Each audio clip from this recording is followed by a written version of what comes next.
प्यारे भक्तों, शिव शक्ति के मंत्रों से ऐसे अनेकों लाभ प्राप्त होते हैं जिनसे आपका जीवन हमेशा के लिए बदल सकता है। इस संसार में शिव और पार्वती माँ से मिलकर ही हर चीज़ की उत्पत्ति हुई है। हिंदू धर्म शास्त्रों में कहा जाता है, यदि आप शिव शक्ति के मंत्र का जप प्रतिदिन करते हैं तो आपका जीवन हर मुसीबत से बाहर आने लगता है। पैसों का भंडार आपके घर, दुकान, ऑफिस या आप जो भी कार्य करते हैं उस कार्य में लगने लगता है। घर में सदा ही सकारात्मक ऊर्जा का प्रभाव बना रहता है। बच्चे सही दिशा की ओर स्वयं को लेकर जाते हैं। यदि किसी न्यायालय में किसी प्रकार का कोई केस आदि भी चल रहा है तो वह भी समाप्त हो जाता है। आज हम आपको जो मंत्र सुना रहे हैं, इस मंत्र को आपको प्रतिदिन 108 बार जप करना है। हर रोज़ इस मंत्र के जप से आपको सभी प्रकार के लाभ प्राप्त होंगे। और यदि किसी कारण से इस मंत्र को जप नहीं कर सकते तो प्रतिदिन इस मंत्र को अपने मोबाइल में लगाकर चलाएं। यह मंत्र इतना सकारात्मक है कि इसकी ध्वनि से ही आपके घर में सदा ही खुशियाँ बनी रहेंगी। तो चलिए इस मंत्र की शुरुआत करते हैं। ओम नमो भगवते त्रिपुर सुंदरी महाकाली शिवा। ओम नमो भगवते त्रिपुर सुंदरी महाकाली शिवा। ओम नमो भगवते त्रिपुर सुंदरी महाकाली शिवा। ओम नमो भगवते त्रिपुर सुंदरी महाकाली शिवा। ओम नमो भगवते त्रिपुर सुंदरी महाकाली शिवा। ओम नमो भगवते त्रिपुर सुंदरी महाकाली शिवा। ओम नमो भगवते त्रिपुर सुंदरी महाकाली शिवा। ओम नमो भगवते त्रिपुर सुंदरी महाकाली शिवा। ओम नमो भगवते त्रिपुर सुंदरी महाकाली शिवा।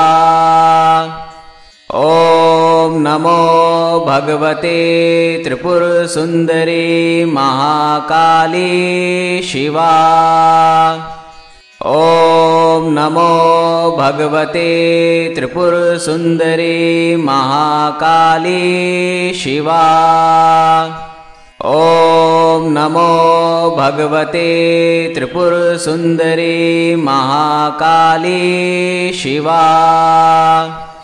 ओम नमो भगवते त्रिपुर सुंदरी महाकाली शिवा।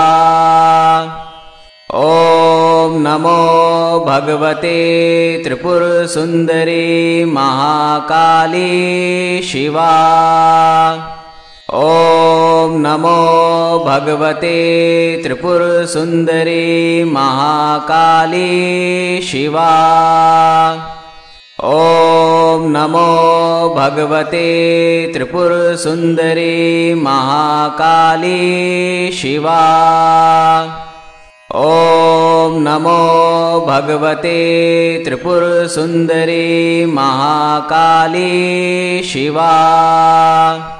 ओम नमो भगवते त्रिपुर सुंदरी महाकाली शिवा। ओम नमो भगवते त्रिपुर सुंदरी महाकाली शिवा। ओम नमो भगवते त्रिपुर सुंदरी महाकाली शिवा। ओम नमो भगवते त्रिपुर सुंदरी महाकाली शिवा। ओम नमो भगवते त्रिपुर सुंदरी महाकाली शिवा। ओम नमो भगवते त्रिपुर सुंदरी महाकाली शिवा।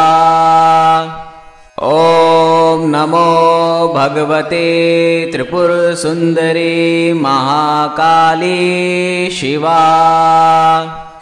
ओम नमो भगवते त्रिपुरसुन्दरी महाकाली शिवा। ॐ नमो भगवते त्रिपुरसुन्दरी महाकाली शिवा। ॐ नमो भगवते त्रिपुरसुन्दरी महाकाली शिवा। ॐ नमो भगवते त्रिपुरसुन्दरी महाकाली शिवा। ॐ नमो भगवते त्रिपुरसुन्दरी महाकाली शिवा। ॐ नमो भगवते त्रिपुरसुन्दरी महाकाली शिवा। ॐ नमो भगवते त्रिपुरसुन्दरी महाकाली शिवा। ॐ नमो भगवते त्रिपुरसुन्दरी महाकाली शिवा। ॐ नमो भगवते त्रिपुरसुन्दरी महाकाली शिवा। ॐ नमो भगवते त्रिपुरसुन्दरी महाकाली शिवा। ॐ नमो भगवते त्रिपुरसुन्दरी महाकाली शिवा। ॐ नमो भगवते त्रिपुरसुन्दरी महाकाली शिवा। ॐ नमो भगवते त्रिपुरसुन्दरी महाकाली शिवा। ॐ नमो भगवते त्रिपुरसुन्दरी महाकाली शिवा। ॐ नमो भगवते त्रिपुरसुन्दरी महाकाली शिवा। ॐ नमो भगवते त्रिपुरसुन्दरी महाकाली शिवा। ॐ नमो भगवते त्रिपुरसुन्दरी महाकाली शिवा। ॐ नमो भगवते त्रिपुरसुन्दरी महाकाली शिवा। ॐ नमो भगवते त्रिपुरसुन्दरी महाकाली शिवा। ॐ नमो भगवते त्रिपुरसुन्दरी महाकाली शिवा। ॐ नमो भगवते त्रिपुरसुन्दरी महाकाली शिवा। ॐ नमो भगवते त्रिपुरसुन्दरी महाकाली शिवा।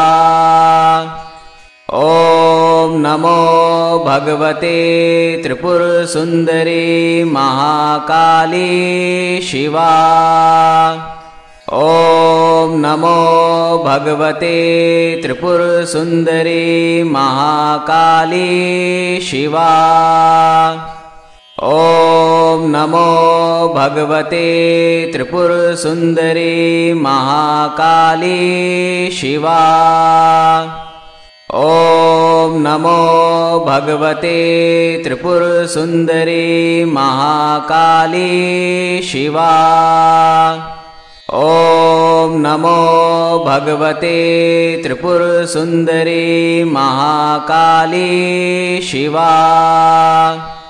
ॐ नमो भगवते त्रिपुरसुन्दरी महाकाली शिवा।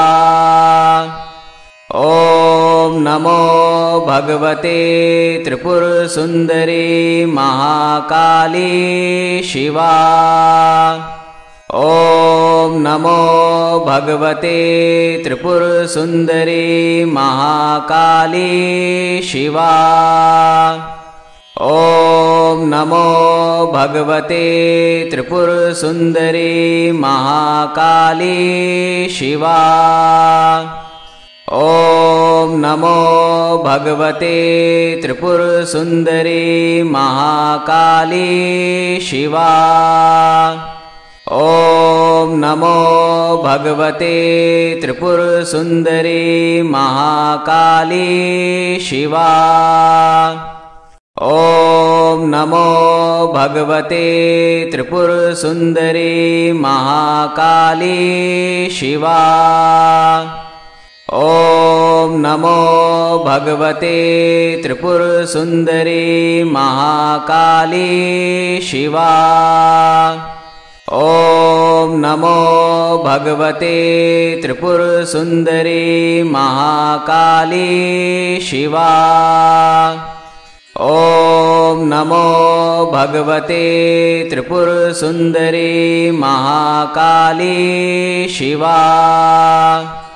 ॐ नमो भगवते त्रिपुरसुन्दरी महाकाली शिवा। ॐ नमो भगवते त्रिपुरसुन्दरी महाकाली शिवा। ॐ नमो भगवते त्रिपुरसुन्दरी महाकाली शिवा। ॐ नमो भगवते त्रिपुरसुन्दरी महाकाली शिवा। ॐ नमो भगवते त्रिपुरसुन्दरी महाकाली शिवा। ॐ नमो भगवते त्रिपुरसुन्दरी महाकाली शिवा। ॐ नमो भगवते त्रिपुरसुन्दरी महाकाली शिवा। ॐ नमो भगवते त्रिपुरसुन्दरी महाकाली शिवा। ॐ नमो भगवते त्रिपुरसुन्दरी महाकाली शिवा। ॐ नमो भगवते त्रिपुरसुन्दरी महाकाली शिवा। ॐ नमो भगवते त्रिपुरसुन्दरी महाकाली शिवा। ॐ नमो भगवते त्रिपुरसुन्दरी महाकाली शिवा। ॐ नमो भगवते त्रिपुरसुन्दरी महाकाली शिवा। ॐ नमो भगवते त्रिपुरसुन्दरी महाकाली शिवा। ॐ नमो भगवते त्रिपुरसुन्दरी महाकाली शिवा। ॐ नमो भगवते त्रिपुरसुन्दरी महाकाली शिवा। ॐ नमो भगवते त्रिपुरसुन्दरी महाकाली शिवा। ॐ नमो भगवते त्रिपुरसुन्दरी महाकाली शिवा। ॐ नमो भगवते त्रिपुरसुन्दरी महाकाली शिवा।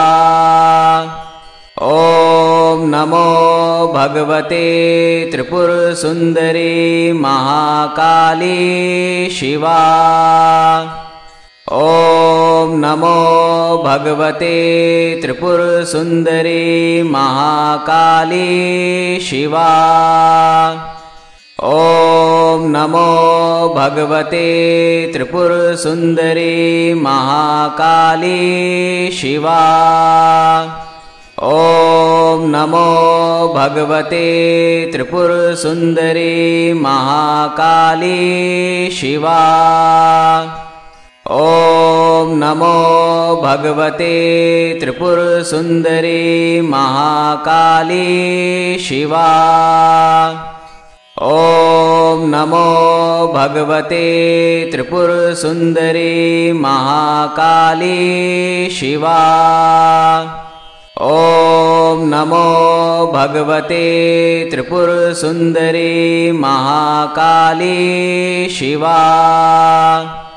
ॐ नमो भगवते त्रिपुरसुन्दरी महाकाली शिवा। ॐ नमो भगवते त्रिपुरसुन्दरी महाकाली शिवा। ॐ नमो भगवते त्रिपुरसुन्दरी महाकाली शिवा। ॐ नमो भगवते त्रिपुरसुन्दरी महाकाली शिवा। ॐ नमो भगवते त्रिपुरसुन्दरी महाकाली शिवा। ॐ नमो भगवते त्रिपुरसुन्दरी महाकाली शिवा। ॐ नमो भगवते त्रिपुरसुन्दरी महाकाली शिवा। ॐ नमो भगवते त्रिपुरसुन्दरी महाकाली शिवा। ॐ नमो भगवते त्रिपुरसुन्दरी महाकाली शिवा। ॐ नमो भगवते त्रिपुरसुन्दरी महाकाली शिवा। ॐ नमो भगवते त्रिपुरसुन्दरी महाकाली शिवा। ॐ नमो भगवते त्रिपुरसुन्दरी महाकाली शिवा। ॐ नमो भगवते त्रिपुरसुन्दरी महाकाली शिवा। ॐ नमो भगवते त्रिपुरसुन्दरी महाकाली शिवा। ॐ नमो भगवते त्रिपुरसुन्दरी महाकाली शिवा। ॐ नमो भगवते त्रिपुरसुन्दरी महाकाली शिवा। ॐ नमो भगवते त्रिपुरसुन्दरी महाकाली शिवा। ॐ नमो भगवते त्रिपुरसुन्दरी महाकाली शिवा। ॐ नमो भगवते त्रिपुरसुन्दरी महाकाली शिवा। ॐ नमो भगवते त्रिपुरसुन्दरी महाकाली शिवा। ॐ नमो भगवते त्रिपुरसुन्दरी महाकाली शिवा। ॐ नमो भगवते त्रिपुरसुन्दरी महाकाली शिवा। ॐ नमो भगवते त्रिपुरसुन्दरी महाकाली शिवा। ॐ नमो भगवते त्रिपुरसुन्दरी महाकाली शिवा। ॐ नमो भगवते त्रिपुरसुन्दरी महाकाली शिवा। ॐ नमो भगवते त्रिपुरसुन्दरी महाकाली शिवा। ॐ नमो भगवते त्रिपुरसुन्दरी महाकाली शिवा। ॐ नमो भगवते त्रिपुरसुन्दरी महाकाली शिवा। ॐ नमो भगवते त्रिपुरसुन्दरी महाकाली शिवा। ॐ नमो भगवते त्रिपुरसुन्दरी महाकाली शिवा। ॐ नमो भगवते त्रिपुरसुन्दरी महाकाली शिवा। ॐ नमो भगवते त्रिपुरसुन्दरी महाकाली शिवा। ॐ नमो भगवते त्रिपुरसुन्दरी महाकाली शिवा। ॐ नमो भगवते त्रिपुरसुन्दरी महाकाली शिवा। ॐ नमो भगवते त्रिपुरसुन्दरी महाकाली शिवा। ॐ नमो भगवते त्रिपुरसुन्दरी महाकाली शिवा। ॐ नमो भगवते त्रिपुरसुन्दरी महाकाली शिवा। ॐ नमो भगवते त्रिपुरसुन्दरी महाकाली शिवा। ॐ नमो भगवते त्रिपुरसुन्दरी महाकाली शिवा। ॐ नमो भगवते त्रिपुरसुन्दरी महाकाली शिवा। ॐ नमो भगवते त्रिपुरसुन्दरी महाकाली शिवा। ॐ नमो भगवते त्रिपुरसुन्दरी महाकाली शिवा। ॐ नमो भगवते त्रिपुरसुन्दरी महाकाली शिवा। ॐ नमो भगवते त्रिपुरसुन्दरी महाकाली शिवा। ॐ नमो भगवते त्रिपुरसुन्दरी महाकाली शिवा। ॐ नमो भगवते त्रिपुरसुन्दरी महाकाली शिवा। ॐ नमो भगवते त्रिपुरसुन्दरी महाकाली शिवा। ॐ नमो भगवते त्रिपुरसुन्दरी महाकाली शिवा। ॐ नमो भगवते त्रिपुरसुन्दरी महाकाली शिवा। ॐ नमो भगवते त्रिपुरसुन्दरी महाकाली शिवा। ॐ नमो भगवते त्रिपुरसुन्दरी महाकाली शिवा। ॐ नमो भगवते त्रिपुरसुन्दरी महाकाली शिवा।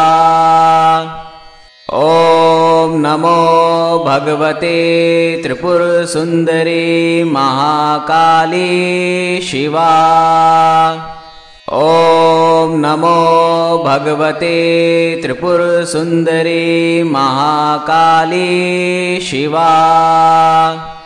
ॐ नमो भगवते त्रिपुरसुन्दरी महाकाली शिवा। ॐ नमो भगवते त्रिपुरसुन्दरी महाकाली शिवा। ॐ नमो भगवते त्रिपुरसुन्दरी महाकाली शिवा।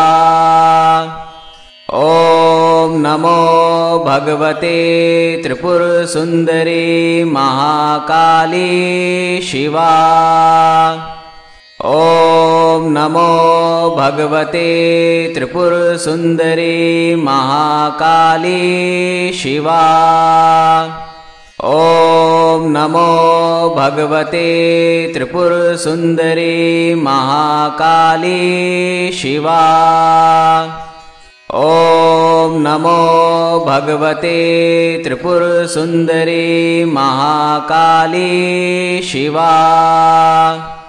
ॐ नमो भगवते त्रिपुरसुन्दरी महाकाली शिवा।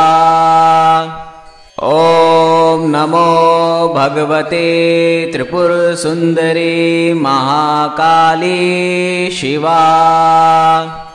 ॐ नमो भगवते त्रिपुरसुन्दरी महाकाली शिवा। ॐ नमो भगवते त्रिपुरसुन्दरी महाकाली शिवा। ॐ नमो भगवते त्रिपुरसुन्दरी महाकाली शिवा। ॐ नमो भगवते त्रिपुरसुन्दरी महाकाली शिवा। ॐ नमो भगवते त्रिपुरसुन्दरी महाकाली शिवा। ॐ नमो भगवते त्रिपुरसुन्दरी महाकाली शिवा। ॐ नमो भगवते त्रिपुरसुन्दरी महाकाली शिवा। ॐ नमो भगवते त्रिपुरसुन्दरी महाकाली शिवा। ॐ नमो भगवते त्रिपुरसुन्दरी महाकाली शिवा। ॐ नमो भगवते त्रिपुरसुन्दरी महाकाली शिवा।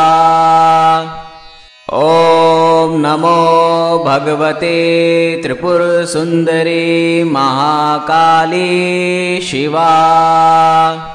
ॐ नमो भगवते त्रिपुरसुन्दरी महाकाली शिवा।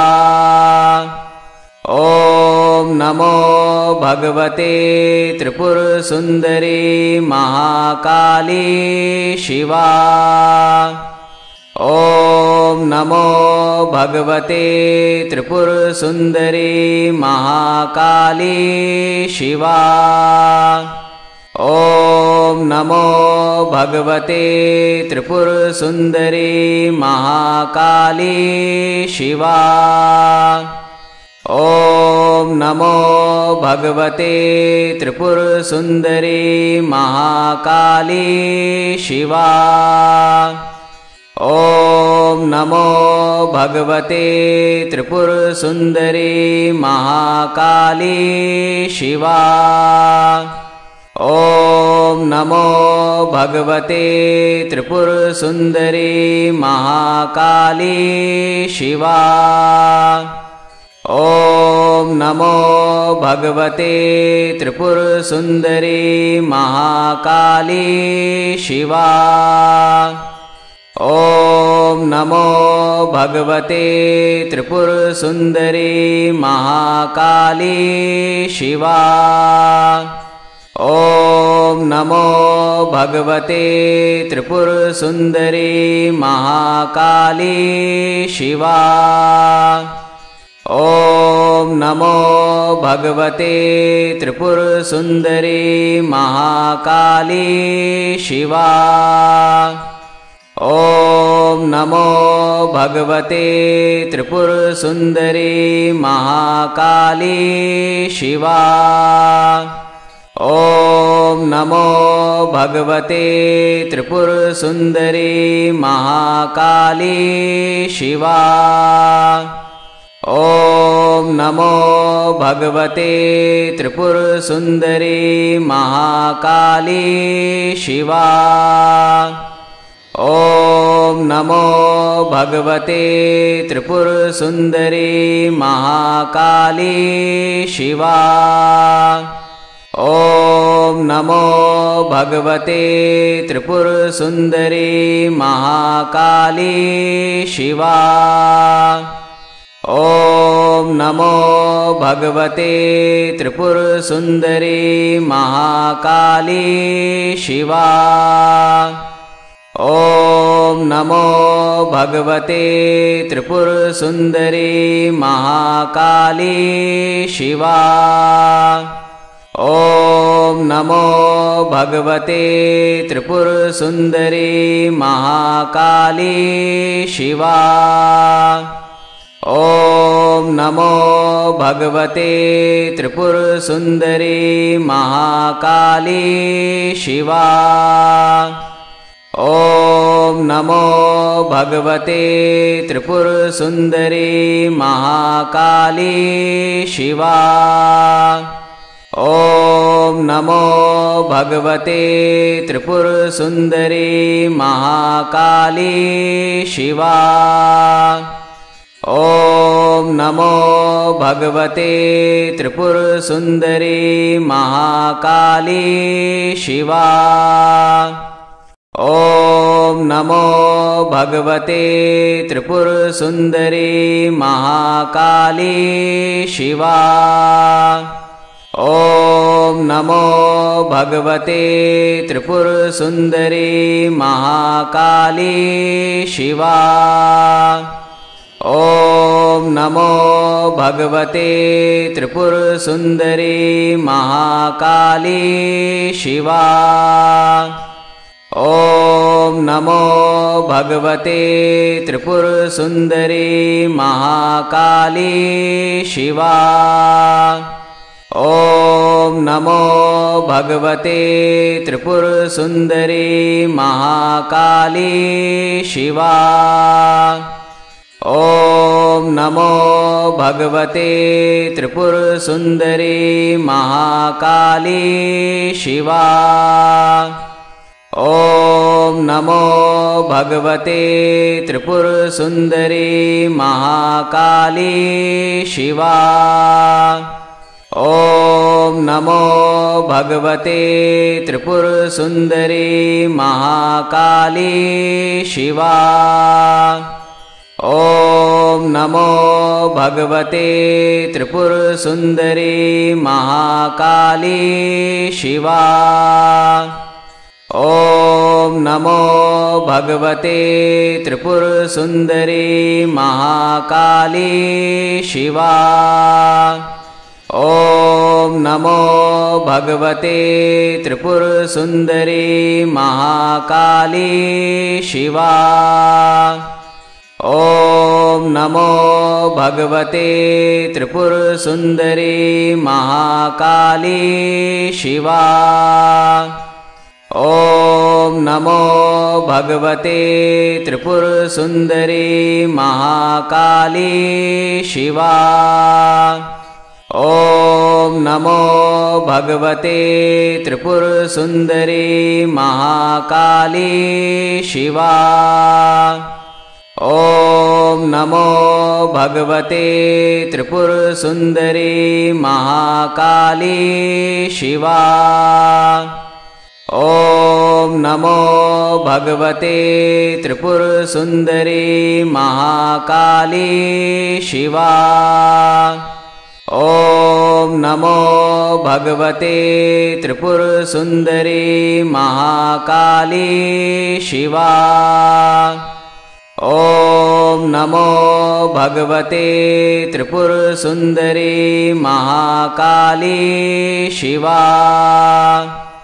ॐ नमो भगवते त्रिपुरसुन्दरी महाकाली शिवा। ॐ नमो भगवते त्रिपुरसुन्दरी महाकाली शिवा। ॐ नमो भगवते त्रिपुरसुन्दरी महाकाली शिवा। ॐ नमो भगवते त्रिपुरसुन्दरी महाकाली शिवा। ॐ नमो भगवते त्रिपुरसुन्दरी महाकाली शिवा। ॐ नमो भगवते त्रिपुरसुन्दरी महाकाली शिवा। ॐ नमो भगवते त्रिपुरसुन्दरी महाकाली शिवा।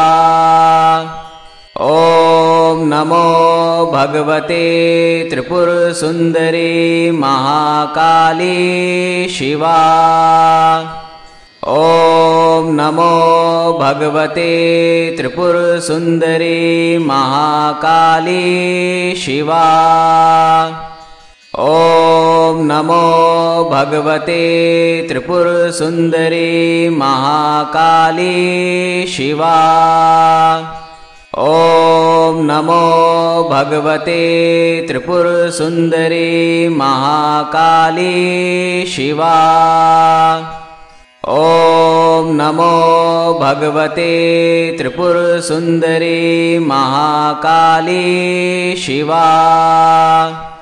ॐ नमो भगवते त्रिपुरसुन्दरी महाकाली शिवा। ॐ नमो भगवते त्रिपुरसुन्दरी महाकाली शिवा। ॐ नमो भगवते त्रिपुरसुन्दरी महाकाली शिवा। ॐ नमो भगवते त्रिपुरसुन्दरी महाकाली शिवा। ॐ नमो भगवते त्रिपुरसुन्दरी महाकाली शिवा। ॐ नमो भगवते त्रिपुरसुन्दरी महाकाली शिवा। ॐ नमो भगवते त्रिपुरसुन्दरी महाकाली शिवा। ॐ नमो भगवते त्रिपुरसुन्दरी महाकाली शिवा। ॐ नमो भगवते त्रिपुरसुन्दरी महाकाली शिवा। ॐ नमो भगवते त्रिपुरसुन्दरी महाकाली शिवा। ॐ नमो भगवते त्रिपुरसुन्दरी महाकाली शिवा। ॐ नमो भगवते त्रिपुरसुन्दरी महाकाली शिवा। ॐ नमो भगवते त्रिपुरसुन्दरी महाकाली शिवा। ॐ नमो भगवते त्रिपुरसुन्दरी महाकाली शिवा। ॐ नमो भगवते त्रिपुरसुन्दरी महाकाली शिवा। ॐ नमो भगवते त्रिपुरसुन्दरी महाकाली शिवा। ॐ नमो भगवते त्रिपुरसुन्दरी महाकाली शिवा। ॐ नमो भगवते त्रिपुरसुन्दरी महाकाली शिवा। ॐ नमो भगवते त्रिपुरसुन्दरी महाकाली शिवा। ॐ नमो भगवते त्रिपुरसुन्दरी महाकाली शिवा। ॐ नमो भगवते त्रिपुरसुन्दरी महाकाली शिवा। ॐ नमो भगवते त्रिपुरसुन्दरी महाकाली शिवा।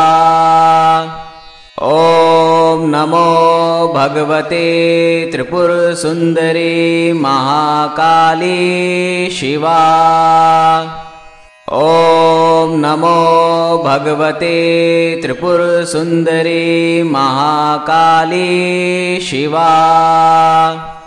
ॐ नमो भगवते त्रिपुरसुन्दरी महाकाली शिवा।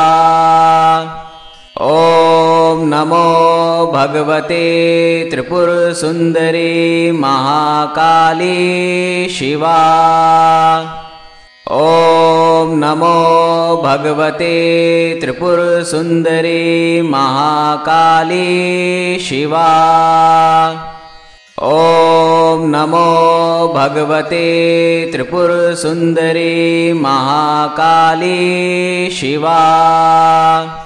ॐ नमो भगवते त्रिपुरसुन्दरी महाकाली शिवा। ॐ नमो भगवते त्रिपुरसुन्दरी महाकाली शिवा। ॐ नमो भगवते त्रिपुरसुन्दरी महाकाली शिवा। ॐ नमो भगवते त्रिपुरसुन्दरी महाकाली शिवा। ॐ नमो भगवते त्रिपुरसुन्दरी महाकाली शिवा। ॐ नमो भगवते त्रिपुरसुन्दरी महाकाली शिवा। ॐ नमो भगवते त्रिपुरसुन्दरी महाकाली शिवा। ॐ नमो भगवते त्रिपुरसुन्दरी महाकाली शिवा।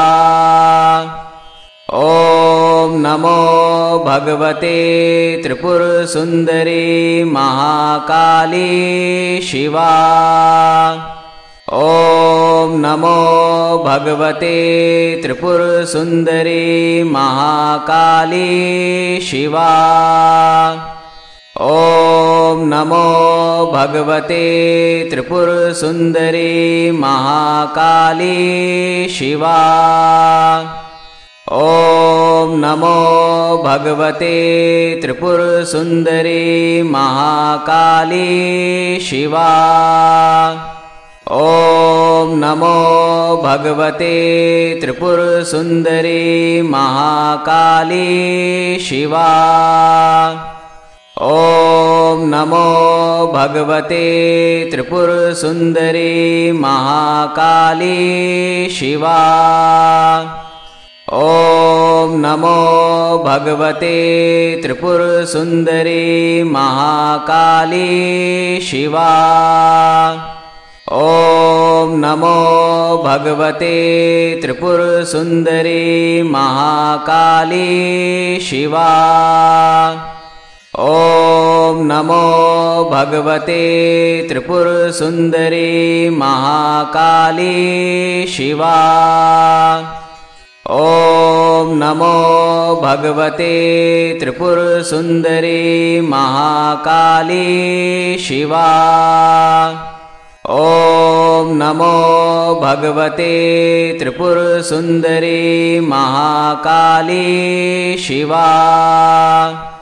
ॐ नमो भगवते त्रिपुरसुन्दरी महाकाली शिवा। ॐ नमो भगवते त्रिपुरसुन्दरी महाकाली शिवा। ॐ नमो भगवते त्रिपुरसुन्दरी महाकाली शिवा। ॐ नमो भगवते त्रिपुरसुन्दरी महाकाली शिवा। ॐ नमो भगवते त्रिपुरसुन्दरी महाकाली शिवा। ॐ नमो भगवते त्रिपुरसुन्दरी महाकाली शिवा। ॐ नमो भगवते त्रिपुरसुन्दरी महाकाली शिवा। ॐ नमो भगवते त्रिपुरसुन्दरी महाकाली शिवा। ॐ नमो भगवते त्रिपुरसुन्दरी महाकाली शिवा। ॐ नमो भगवते त्रिपुरसुन्दरी महाकाली शिवा। ॐ नमो भगवते त्रिपुरसुन्दरी महाकाली शिवा। ॐ नमो भगवते त्रिपुरसुन्दरी महाकाली शिवा। ॐ नमो भगवते त्रिपुरसुन्दरी महाकाली शिवा। ॐ नमो भगवते त्रिपुरसुन्दरी महाकाली शिवा। ॐ नमो भगवते त्रिपुरसुन्दरी महाकाली शिवा। ॐ नमो भगवते त्रिपुरसुन्दरी महाकाली शिवा। ॐ नमो भगवते त्रिपुरसुन्दरी महाकाली शिवा। ॐ नमो भगवते त्रिपुरसुन्दरी महाकाली शिवा। ॐ नमो भगवते त्रिपुरसुन्दरी महाकाली शिवा। ॐ नमो भगवते त्रिपुरसुन्दरी महाकाली शिवा। ॐ नमो भगवते त्रिपुरसुन्दरी महाकाली शिवा। ॐ नमो भगवते त्रिपुरसुन्दरी महाकाली शिवा। ॐ नमो भगवते त्रिपुरसुन्दरी महाकाली शिवा। ॐ नमो भगवते त्रिपुरसुन्दरी महाकाली शिवा। ॐ नमो भगवते त्रिपुरसुन्दरी महाकाली शिवा। ॐ नमो भगवते त्रिपुरसुन्दरी महाकाली शिवा। ॐ नमो भगवते त्रिपुरसुन्दरी महाकाली शिवा। ॐ नमो भगवते त्रिपुरसुन्दरी महाकाली शिवा। ॐ नमो भगवते त्रिपुरसुन्दरी महाकाली शिवा। ॐ नमो भगवते त्रिपुरसुन्दरी महाकाली शिवा। ॐ नमो भगवते त्रिपुरसुन्दरी महाकाली शिवा। ॐ नमो भगवते त्रिपुरसुन्दरी महाकाली शिवा। ॐ नमो भगवते त्रिपुरसुन्दरी महाकाली शिवा। ॐ नमो भगवते त्रिपुरसुन्दरी महाकाली शिवा। ॐ नमो भगवते त्रिपुरसुन्दरी महाकाली शिवा। ॐ नमो भगवते त्रिपुरसुन्दरी महाकाली शिवा। ॐ नमो भगवते त्रिपुरसुन्दरी महाकाली शिवा। ॐ नमो भगवते त्रिपुरसुन्दरी महाकाली शिवा। ॐ नमो भगवते त्रिपुरसुन्दरी महाकाली शिवा। ॐ नमो भगवते त्रिपुरसुन्दरी महाकाली शिवा। ॐ नमो भगवते त्रिपुरसुन्दरी महाकाली शिवा। ॐ नमो भगवते त्रिपुरसुन्दरी महाकाली शिवा। ॐ नमो भगवते त्रिपुरसुन्दरी महाकाली शिवा। ॐ नमो भगवते त्रिपुरसुन्दरी महाकाली शिवा। ॐ नमो भगवते त्रिपुरसुन्दरी महाकाली शिवा। ॐ नमो भगवते त्रिपुरसुन्दरी महाकाली शिवा। ॐ नमो भगवते त्रिपुरसुन्दरी महाकाली शिवा। ॐ नमो भगवते त्रिपुरसुन्दरी महाकाली शिवा। ॐ नमो भगवते त्रिपुरसुन्दरी महाकाली शिवा। ॐ नमो भगवते त्रिपुरसुन्दरी महाकाली शिवा। ॐ नमो भगवते त्रिपुरसुन्दरी महाकाली शिवा।